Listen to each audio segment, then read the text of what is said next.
विना न जीवन्ति जीवा सर्वे प्रश्नयति तस्मात् कृषिं प्रतरेन कुर्वित सुख संयुक्ता।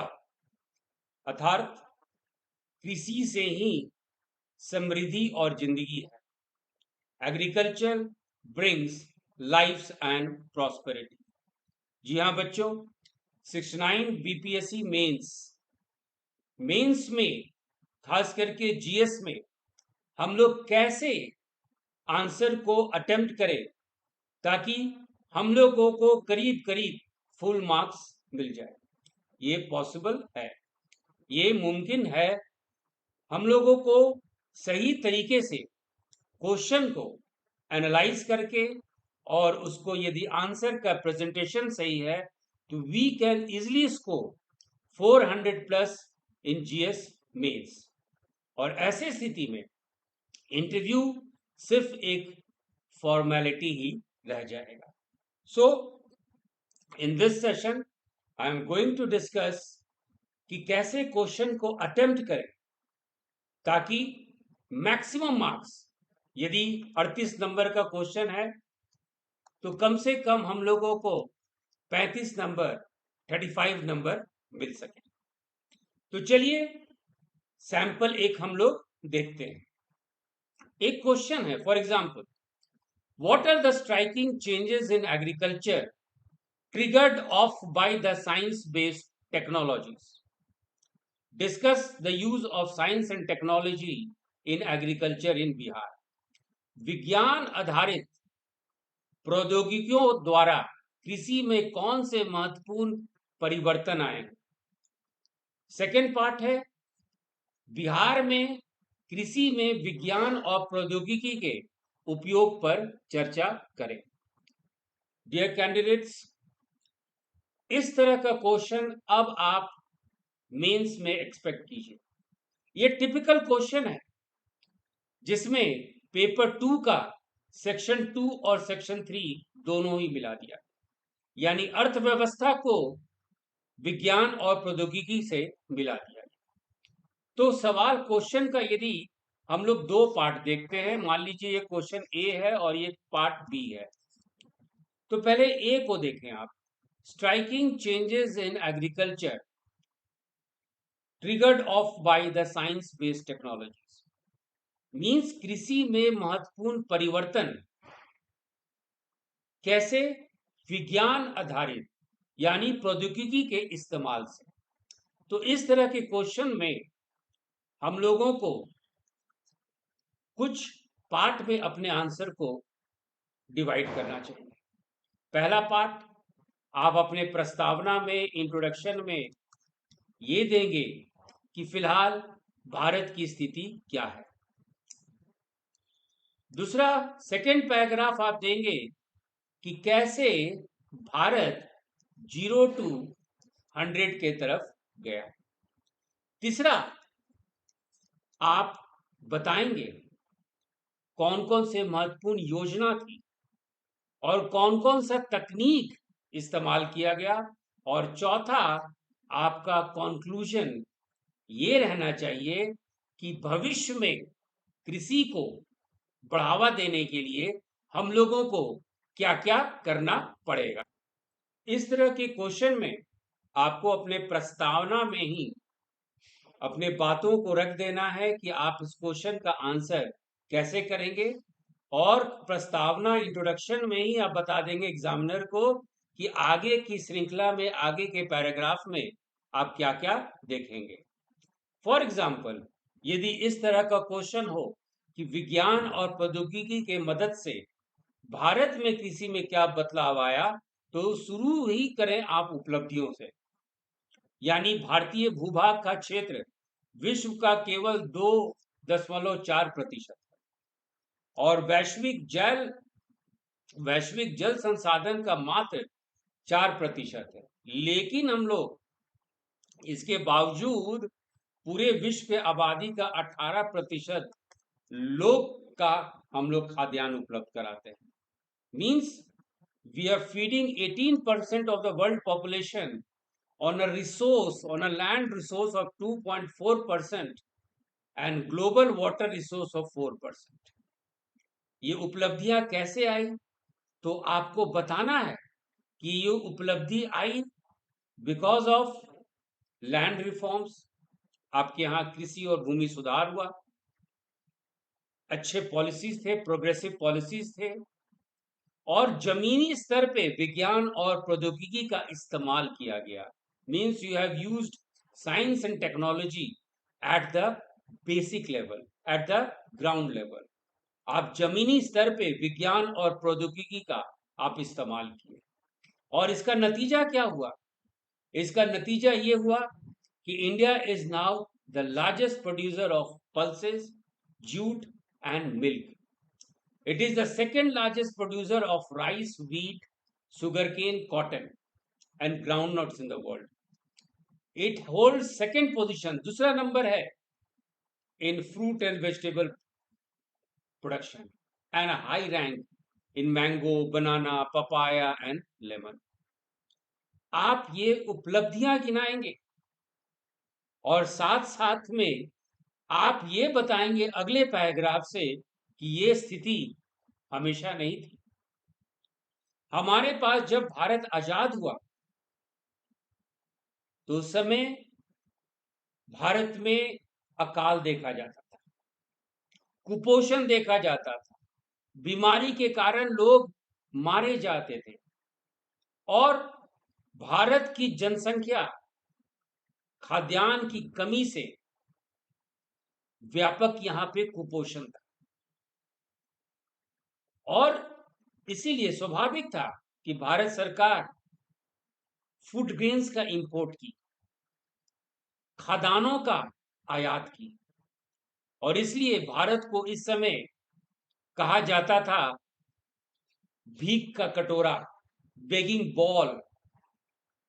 हमारे इकोनॉमिक पॉलिसीज था सीपिंग टू माउथ, यानी जहाज से मुंह तक, जहाज से अनाज आता था और तभी हम लोग खाना खाते थे। तो आपको ये बताना है कि भारतीय अर्थव्यवस्था, इंडियन इकोनॉमी, खास करके कृषि क्षेत्र में आजादी के समय, इंडिपेंडेंस के समय क्या स्थिति थी। अब आप बताएं कि there was a change in the policy of government of India, Bharat सरकार की नीति में बदलाव आया, और एग्रीकल्चर में scientific temper, means an effort was there to bring scientific temper in agriculture and allied sectors. Means कृषि और उससे जितने भी जुड़े हुए क्षेत्र है उसमें वैज्ञानिक तरीकों का आधार बनाया गया, और इसी तरह हमारा जो है कृषि में विकास चालू हुआ। आप दो महत्वपूर्ण संस्थान, इंडियन एग्रीकल्चर रिसर्च इंस्टीट्यूट नई दिल्ली का और national dairy research institute Karnal Haryana का आप उदाहरण दें कि इस तरह के संस्थान से साइंटिफिक टेम्पर, एक वैज्ञानिक मानदंड भारत कृषि में चालू हुआ।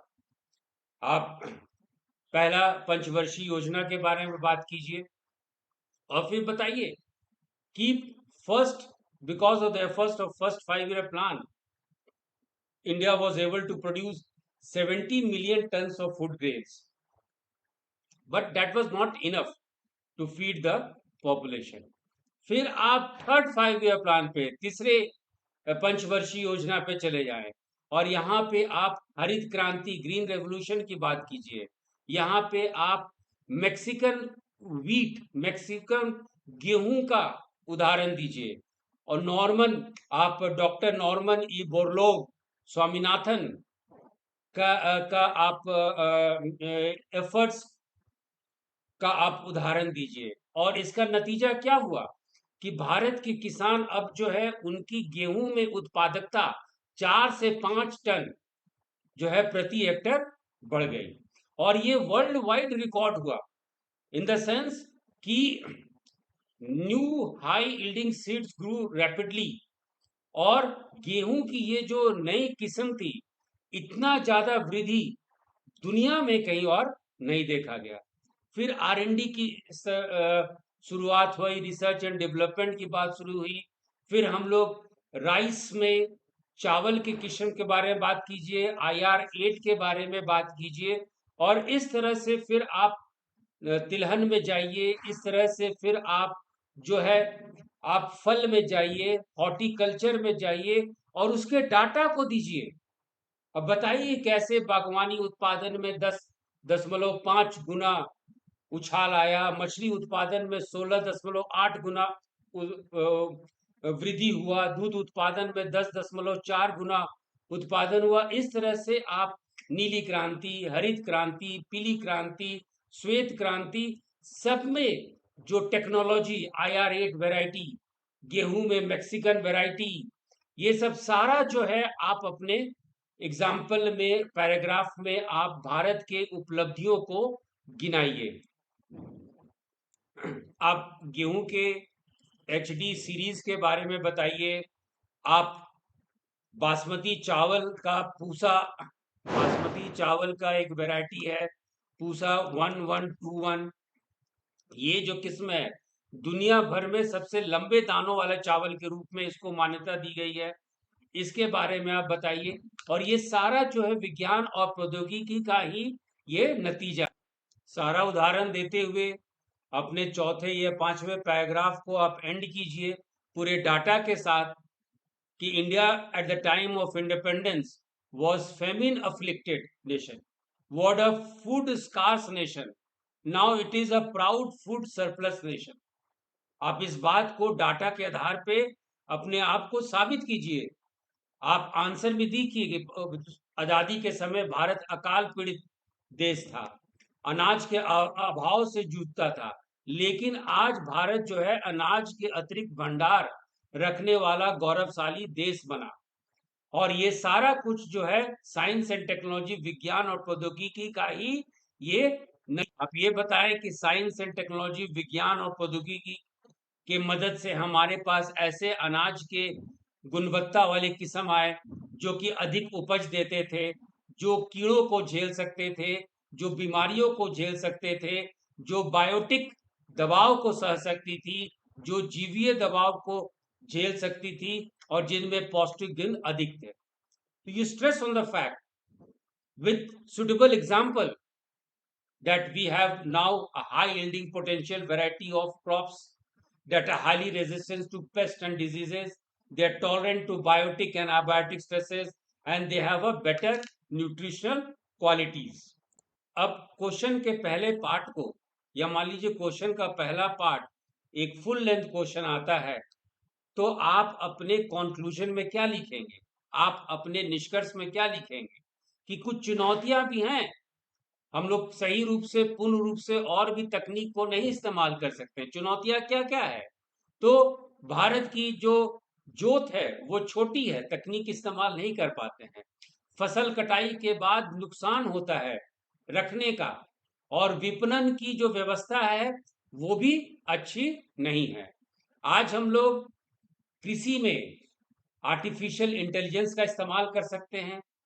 हम लोग आर्टिफिशियल आर्टिफिशियल इंटेलिजेंस या इंटरनेट ऑफ थिंग्स के माध्यम से हम लोग देख सकते हैं कि कौन कौन सा रसायन एक फसल के लिए सही है या गलत है, कौन से रसायन को, कौन से केमिकल्स को हम लोग रोक सकते हैं। हम लोग अपने फसल की निगरानी के लिए ड्रोन का इस्तेमाल कर सकते हैं, हम लोग उपग्रह का इस्तेमाल कर सकते हैं, डिजिटल क्रांति का हम लोग कृषि में इस्तेमाल कर सकते हैं। और इस तरह से अपने आंसर को आप बनाइए।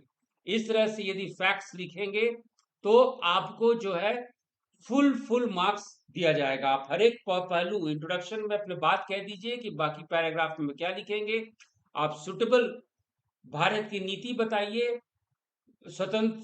स्वतंत्रता से 1950 खासकर से फर्स्ट 5 ईयर प्लान से लेके अभी तक का क्या क्या उपलब्धि हैं, डाटा दीजिए और निष्कर्ष लिखिए कि आगे भविष्य में कैसे हम लोग बढ़ोतरी कर सकते हैं। तो इस तरह से आपका 38 नंबर का फुल लेंथ क्वेश्चन का 38 नंबर का क्वेश्चन होगा। एग्जामिनर विवश होके आपको 35, 36 नंबर, 35, 36 नंबर देंगे। We have started mains test series, and in case students are interested you can very well join our test series। ये आपका ऑफलाइन मोड में भी है और ये ऑनलाइन मोड में भी ये अवेलेबल है। In case you have any queries, आप इस नंबर पे आप अपने क्वेरी को जो है भेज सकते हैं। इसी के साथ ही आज का चर्चा हम लोग यहीं समाप्त करते हैं। All the best for your mains examination.